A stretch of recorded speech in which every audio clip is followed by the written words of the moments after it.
সেতুর মূল কাঠামো নিয়ে ব্যস্ততা মাওয়া এবং জাজিরায়। চীন থেকে এসেছে 4টি স্প্যান কংক্রিটের ডেক তৈরি হলেও তা পিলারে বসানোর কাজ শুরু করবে চীনা ঠিকাদার। প্রকল্প পরিচালক জানালেন, ডেডলাইন ধরে রাখতে নির্মাণ কাজে যন্ত্রের ব্যবহার বাড়ছে।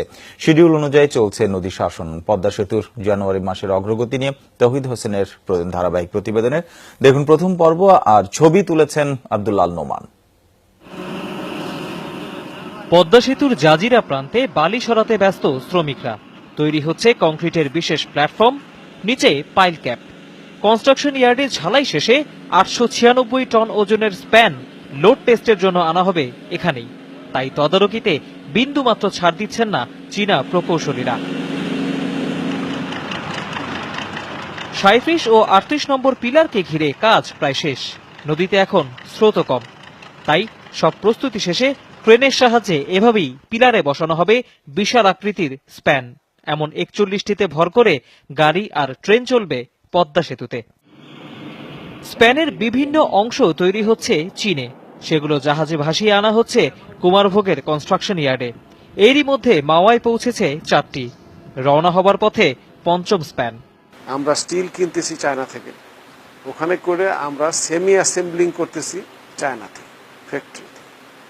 সেখানে হয়তো এক একটা টুকরা হচ্ছে 10 মিটার 5 মিটার, যার যার অনুযায়ী হচ্ছে।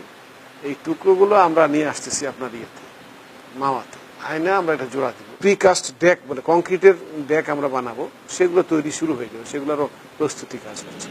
তবে এত সব কর্মযজ্ঞেও ব্যয় করা যায়নি পদ্মা সেতুর বাজেট বরাদ্দ। সরকারি হিসাবে জুলাই থেকে ডিসেম্বর মেয়াদে খরচ হয়েছে 5 ভাগের 1 ভাগ অর্থ। তাই চলমান বরাদ্দ থেকে 1300 কোটি টাকা ফেরত দিতে চায় সেতু বিভাগ। যে টাকাটা ওনারা এখন আনেনারি করে, সেই টাকাটা আমরা ব্যয় করছি, কিন্তু এটা অনেকে বুঝতে পারছে না। ডেভেলপমেন্ট ইকোনমিক্স, উন্নয়ন অর্থনীতির মূল কথাই ওটা।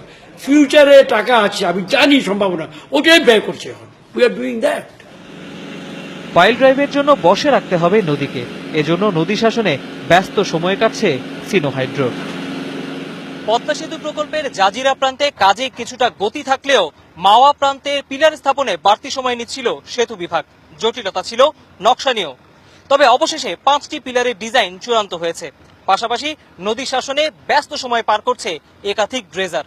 সবকিছু ঠিক থাকলে দ্রুততম সময়ের মধ্যে পিলারের উপর স্প্যান বসানোর কাজ শুরু করবে চীনা ঠিকাদারি প্রতিষ্ঠান। তৌহিদ হোসেন, যমুনা নিউজ, শরীয়তপুর।